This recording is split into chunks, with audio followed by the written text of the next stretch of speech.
So I wanted to talk today about perimenopause, menopause, how it affects our psychology, how this biological process affects our psychology, and um, some ways to navigate or negotiate these phases that we experience. So, perimenopause, menopause, the womb is going through a period of transition. And the transition is that it is starting to feel, starting to go into um, not being as fertile or not having the capacity to um, birth children, babies. And what I have seen is that when we go through this transition, this phase, when the people that I work with are in this transition and this phase, that there are themes that arise in terms of our psychology. And the themes, I just want to name this, is that the themes are we feel like we don't know how to flourish. We don't know how to, we can feel stuck. We don't know how to thrive. We might start to feel a lot of hopelessness and despair about our lives, about ourselves, about everything, really. It's almost like so much gets colored by what is happening in our wombs. Now, it's really important when we are going through this to start to recognize that some of our feelings of stuckness, of not being able to flourish, or feeling hopelessness or despair may be coming from our womb losing the capacity to birth children. Now, the womb, understanding this from a psychological, spiritual perspective, is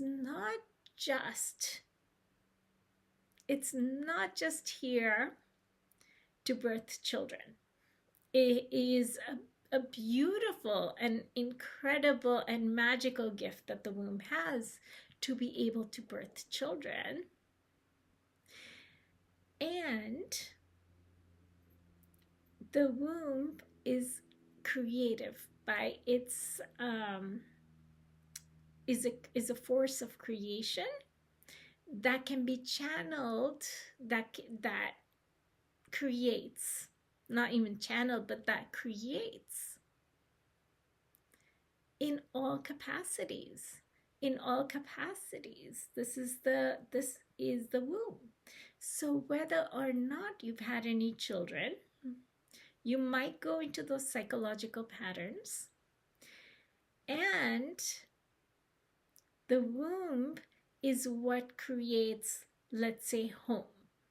It has the capacity to create a beautiful home. It has the capacity to create home, a home that feels like home. It has the capacity to paint, bring our creativity in painting. It could bring our creativity in a research project that is really what we are driven by, to bring some change, some difference in this world. It has so many different, it has creativity in it. Unlimited creativity. Whether we're in perimenopause, menopause, before all of this is the capacity of the womb. So the first thing to recognize, of course, is to recognize if you're going into hopelessness, if you're going into not feeling like you can flourish, if you're feeling stuck, this may be the womb speaking. This may be the womb in this biological transition, whether or not you wanted to have children or want to have children or already had children. This is the biological transition that's happening in the womb. anyway. Okay? Now, it is normal to feel grief. As the womb is transitioning or has transitioned, it is normal to feel grief. And many of us, we skip this. We skip the grief, we intellectualize and say, hey, I didn't want to have children anyway, I already had children, whatever it is. We skip this process of grieving. The womb is grieving. Our biology is grieving. So we skip it. Oftentimes we disconnect from it. So if you find yourself grieving, please know it's normal and natural to grieve. Other things, we talked about creativity in so many different ways, that the womb is here to create for your lifetime, really, and that it needs the support and your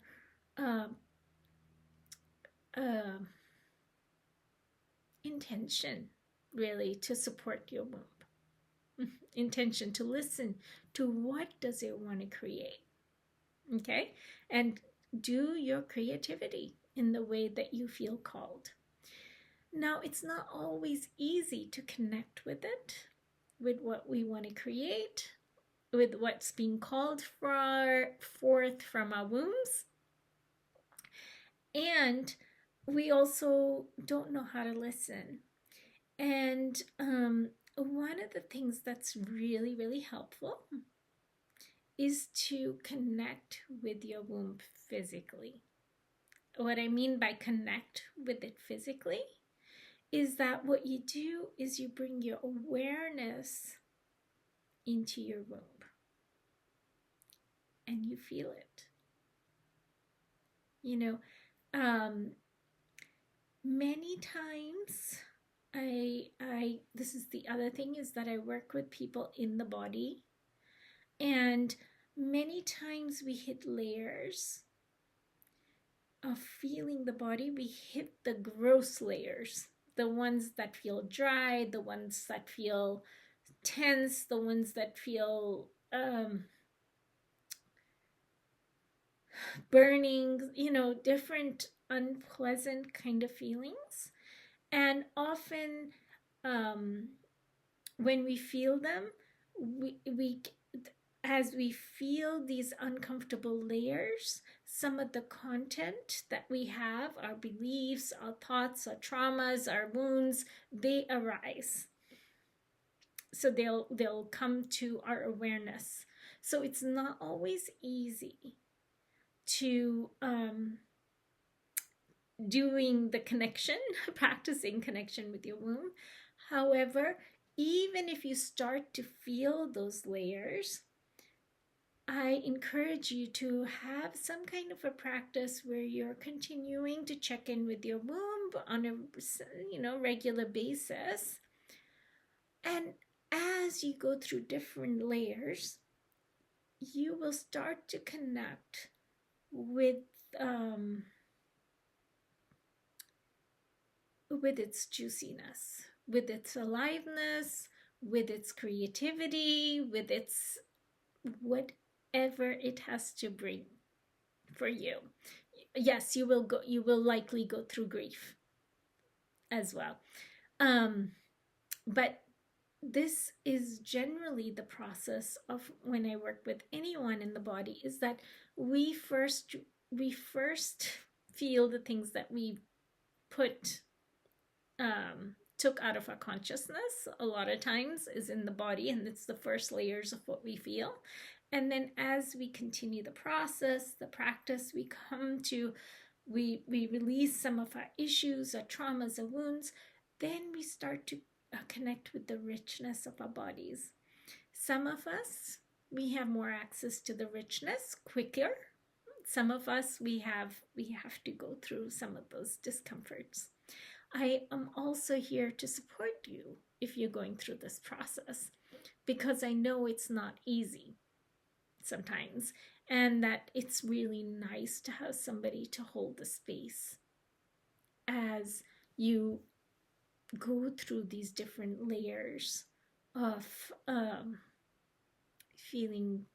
feelings, beliefs, issues, traumas, wounds, all of that. But I'm here to tell you, perimenopause, menopause is not the end, as it can feel sometimes biologically as the womb goes through this transition. It is a time where we can really come to our richness and a fullness and a creativity and whatever it is that your womb is here for. It may be difficult, however, it's possible.